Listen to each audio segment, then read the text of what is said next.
We are on the final fish for the catch. The total grind took me approximately, I want to say 6, 7, 8 hours, somewhere there. Somewhere between 6 and 8 hours. It's really RNG dependent to get the last fish. Oh my god, like the last couple are just bad. So just know that it's very, very RNG dependent to get the fish. All right.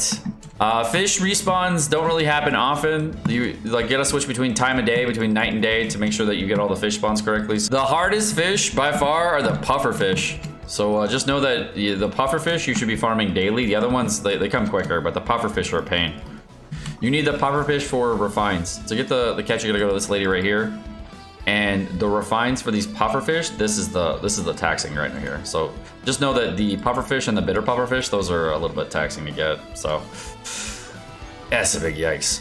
The catch fish for the koi, the golden kois and the rusty kois, this doesn't take that long. I mean, you only need 20 of each versus you need 40 of the other ones, so it takes a lot longer for those fish. So let's go ahead and refine the catch. We've done it. R5 catch, baby. Got it.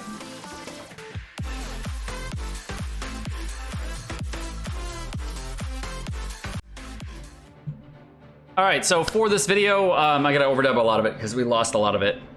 And we're gonna be doing a set of runs for Abyss. This first run is gonna be for a Baal and Eula team, and it's basically just going full send. It does decent damage for the catch, and I didn't really feel like it was like a negative thing at all. And like you can get a little bit higher damage if you pop ultis right before, so it does okay with a Eula Baal team. And going into other higher booster teams, like if you were going to go for, let's just say, a Kazuha and Bennett team, I used Klee here. I didn't really care about the Klee bombs that much. It didn't really make that much of a difference. The big thing is just he was using Klee for burst and pyro resonance. It could be any character. And essentially, I found this was like pretty decent, and the amount of damage that you get on pyro resonance with Kazuha here is still pretty large. So you can do you can drop 100Ks pretty easy. I think the highest we ever hit the whole day with the catch was about 130,000. It was on a weird recording, so I wasn't able to include it here. And with the catch, I do find it was worth the consistency, like as far as for Baal goes. When I was using it for Xiangling, when I was trying to use it for a national team here, as you can see, I ended up using the catch on Baal, and it did okay damage. And I felt like when I was using the auto attacks at the end here to get the damage up, I felt like the national team, like it worked fine with her, and you got a lot of overloads, and it felt like kind of like a fireworks child comp, except instead of having Fischl with child, now you have Shinku with Baal instead, which is a better supporting option either way. And the damage that you get out of the team composition is pretty nice. The energy recharge is also very, very nice for the team. So I feel like that you can do really well with Baal as well as Xiangling and Shinku as well as Bennett, no matter how you play it out. And the damage that you get on it isn't like substantially higher than a lot of other team comps. It's just really fun to use. And there's a lot of numbers, so it just like there's just so much happening all at once that it's just a really fun team to run. As far as like for the AoE potential of the team, it already has really high AoE potential because of Xiangling and Bennett like just doing mad light damage. But because the radius on Baal is so big, the catch is able to just like do some crazy high numbers against these Ruin Sentinel thingies, whatever they're called, and it just hits everything on the field, which is super nice. So the radius on, I think the thing that makes Baal powerful is the radius on her attacks, and if she didn't have that radius, then she would definitely be significantly weaker because of all the fun things. For the national team, though, I did feel like that Baal with the national team, as far as the damage goes, is pretty decent.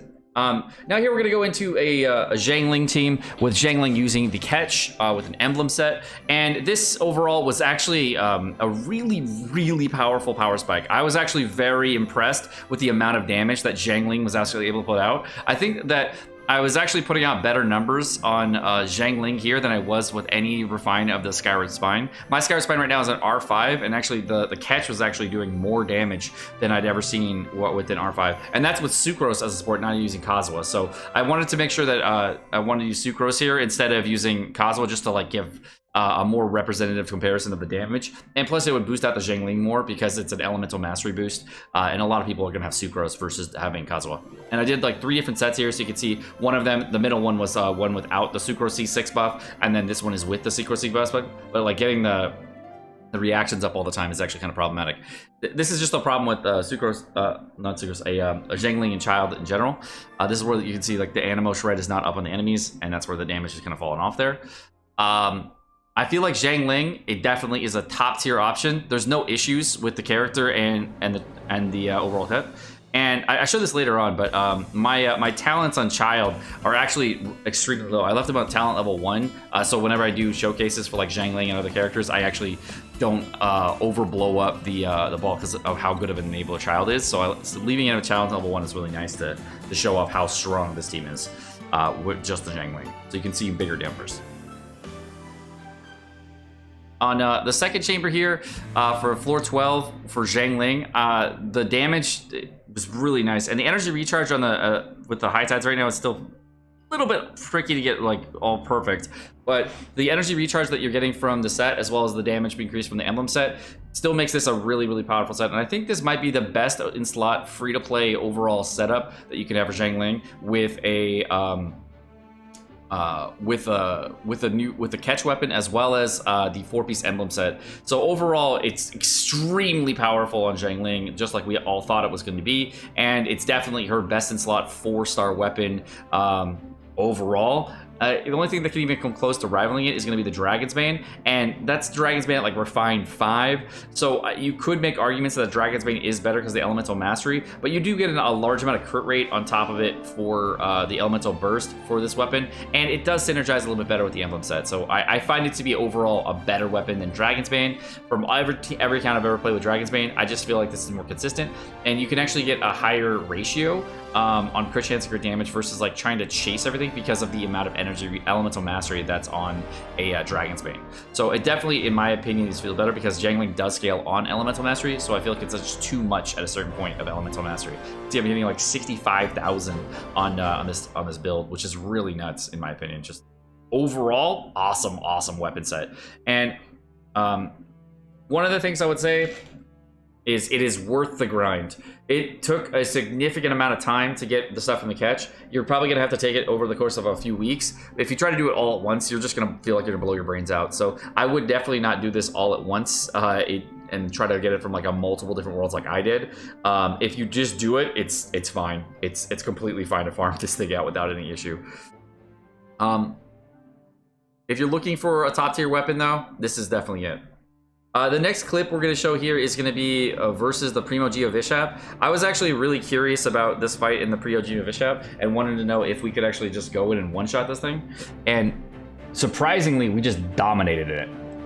The overall fight was so quick that I was just completely baffled at how fast we killed the Primo Geo Vishap. It was actually very impressive overall. So if you're looking for a good weapon, it's definitely that. It's definitely that.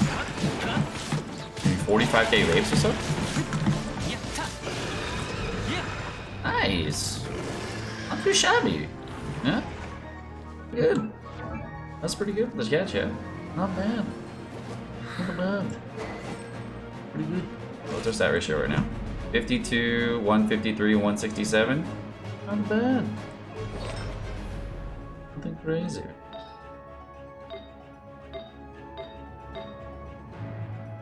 Got 22 kill? Yeah, it's pretty good with the catch, man. And like, it's not like Child was carrying the shit out of that with his level 1 talents, right? So, I mean, that's pretty good. I think Sucrose had like 800 EM, that helped a little bit, but we like lost the shred halfway through, right? So the catch on Zhongli. Might be good.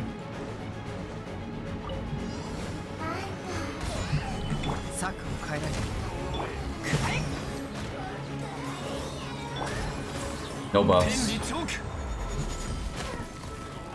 81k? That's not bad, dude.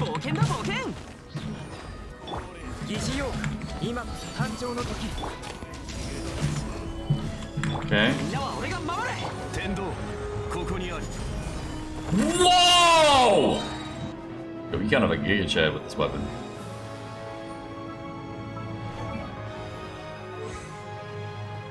I mean, you don't need any constellation for damage, man. I was like, that was noblesse milt. That wasn't even like, I don't even have like crazy ratios right now. What the fuck? Like we're like working 55, 153 right now. I'm not even like going crazy on it. Damn, that's pretty good. I had one more recording for Rosaria, but apparently the file was corrupted. It does pretty well with Rosaria too. So we did Rosaria with an emblem set, and it does pop off. So just letting you know it does. Well, that's gonna do it for this video. My name is Sekapoko. Thank you for watching. If you enjoyed the video, if you guys enjoyed the video, of course, like, subscribe, all the fun stuff. I'm going to bed.